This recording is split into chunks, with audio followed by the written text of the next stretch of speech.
Okay, now, number 35. Abide in some place endlessly spacious, clear of trees, hills, habitations. Thence comes the end of mind pressures. Okay, this you understand, right? Like you stay in a very hilly mountain, all around you is only hills and skies, no people and no trees because you stay on the top of the mountain. And you can see clearly all over around you, above you and under you. So you don't feel pressure.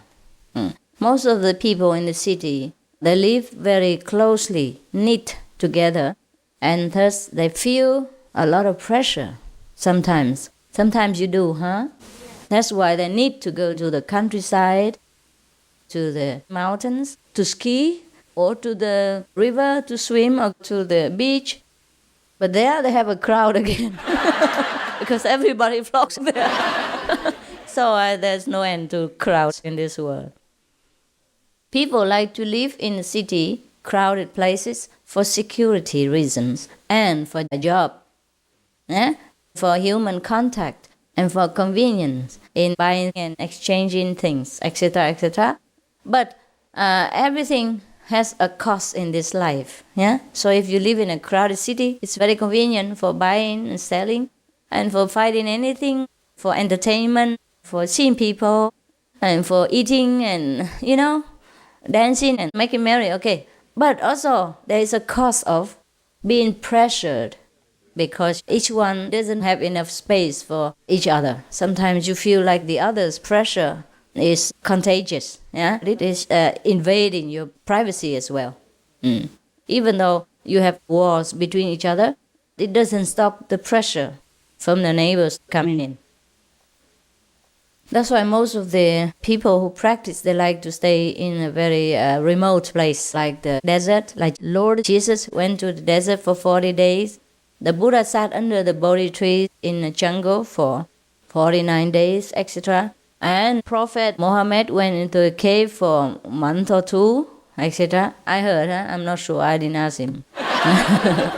And many masters stay in the Himalayas, for example, at least for a period of time to understand what they want to understand. And later they will spread what they understood to the whole world if they are merciful enough. And if they like to put up with people's bad habits and the pressure themselves.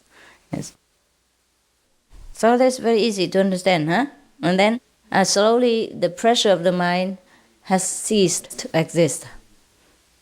But mind you, you must know which company you are with as well. Sometimes you bring some people, and the people you brought, the ones who are near and dear to you, sometimes are the pressure themselves. So some sayings say that the worst enemies are the ones who pretend to be your friends. Because they are your friends, so you never suspect them. In Vietnam, when the country was under the name Âu Lạc, you remember? There was the king who is almighty, or almighty on earth, compared to other kings, and not compared to the almighty Father in heaven, because he had maybe aliens helping him. Well, what I suspect is that they say there was a kind of a saintly spirit, a spirit of a tortoise who helped him, and advised him in many state matters. And now this spirit of the turtle, in the fairy tales we have all kinds of animals who are better than humans, like foxes, turtles, the dragons, snakes, because the humans are stupid. They think some of the animals are better than them.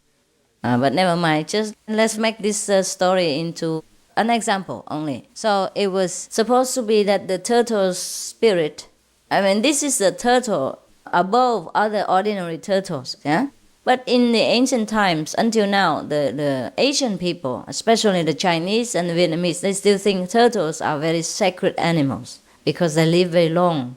And sometimes they understand things, so they dare not kill these animals. Of course, there's some truth in it, Just like before, the Vietnamese or the fishermen, they worship dolphins. Or other, not the killer whales, the whales, the friendly whales. Huh? Yes, because sometimes during the storm and danger like that, typhoon, the whales or the dolphins, we help them to guide their boats and push their boats back into safety. Sometimes they push human beings too, who drown in the water, back out of water. Therefore, fish such as this, they never killed. And if some happen to die accidentally, or if they know it, they will make a tomb for that whale or dolphin and worship them day and night, the fishermen or those people who swim in the sea for that reason. There are some animals who are extremely intelligent, of that there is no doubt, and we know that too. Even pigs, the house pets, they are known for their quality of faithfulness, loyalty, friendliness, and helpfulness in time of trouble. Many on your newspapers print every day some miracles done by animals, like dogs who rescue children from burning houses. A pig ran many miles to fetch a rescue for his owner, or a horse staying at the tomb of his master until his death and never ate anything, or some dog never left the tomb of his master, etc., etc. So many things. Yeah. So it's not funny that humans sometimes think that the animals are better than us. Yeah. In some aspects, it could be true. After all beings are created by God anyhow. So why would they have the God spark inside them like we do? Just because they're in a different form and they use a different language, it doesn't mean they are in any way less worthy than us. Is that not so? Yes. Just like the African people, they are black and they speak the African language, but that by no means says that they are less worthy than the white American or the yellow Asian. Yes. Okay, right. Now, what was it then? Number 36, right? Okay, now 36. Here it comes again. Romantic, sweet, sing-song language.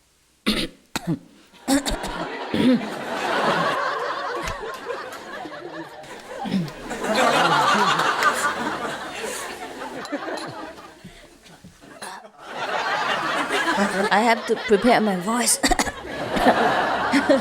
for the romantic tone. Sweet-hearted one. That's what he called her. Meditate on knowing and not knowing, existing and not existing. Then leave both aside, that you may be. You know what be is? That you may be. Be yourself, yeah? Okay. Because knowing, not knowing, and knowledge and ignorance and good and bad and ugly and beauty, all this will make trouble. So he said, you may contemplate on both, yeah? Knowing or not knowing, existing and non-existing. Contemplate on both if you like, but then leave both alone. And that is so that you may be the real self. The one without good, bad, without discrimination. The one that always exists, always pure, always real. Capiche? Yeah. Just pretend that you do so I can go on to the next, otherwise I'm tired. You know, I'm very good at being tired. Especially with all this intellectual thing. Oh, my mind keeps tricking me all the time. It gives me 2 days notice. And I still have not wanted to do this job.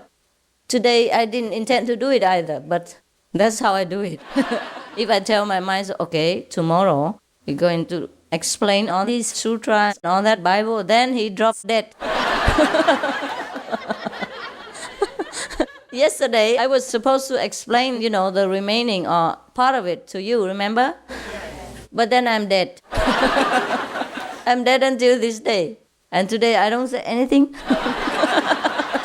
Not even to myself. As I'm not going to do anything, I'm just running around. I'm just goofing around. And then I came here and didn't even tell him that I intend to gather the people. I didn't tell the mind that I'm going to do anything. I just said to the telephone, Gather people in 5 minutes. Before he knows. Before the mind knew, I already sat here and led around with all this. So that's how we came to this. So better I don't promise anything. Because the mind doesn't like to work. Not on this intellectual confusion. Read books and explaining and all that. Well, at least you know I can read books, no? You know I'm a scholar. I'm a scholar. Now, number 37. You may look, intensively, tensely, or lovingly on one object. Just look lovingly, relaxedly is the best. Like this, maybe.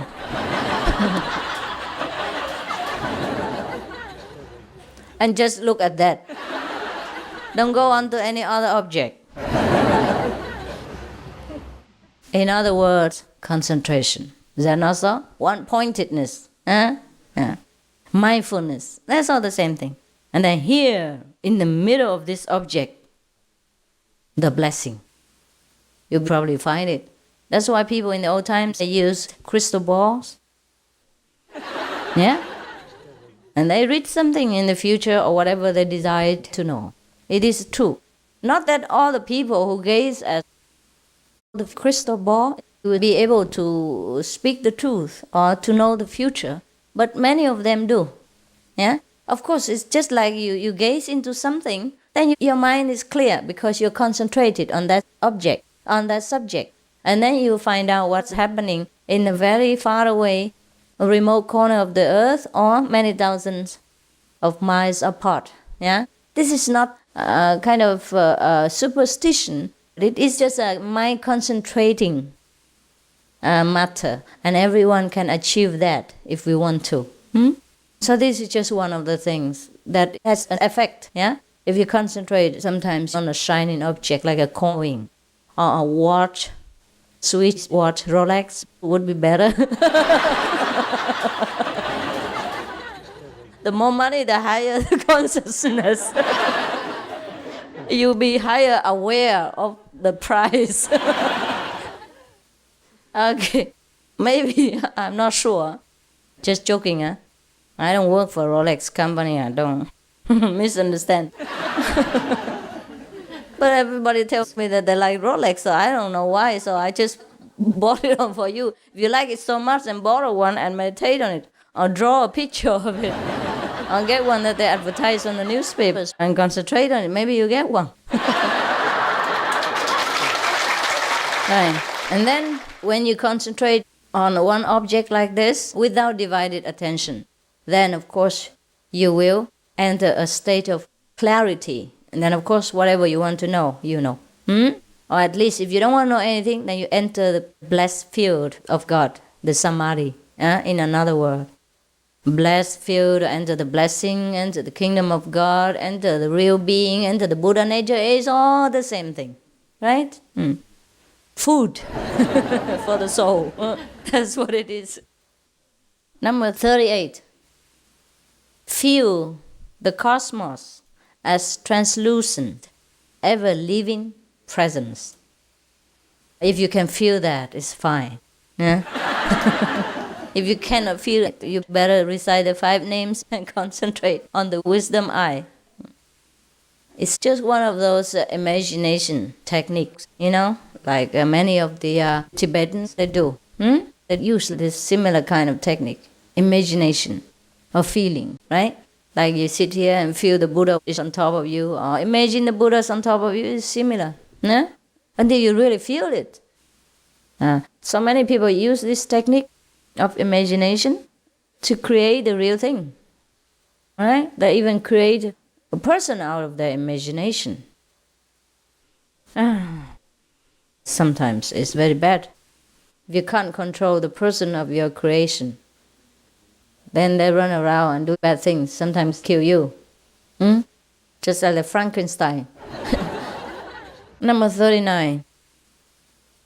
With utmost devotion, center on the 2 junctions of breath and know the knower. Got it? Do you know? No.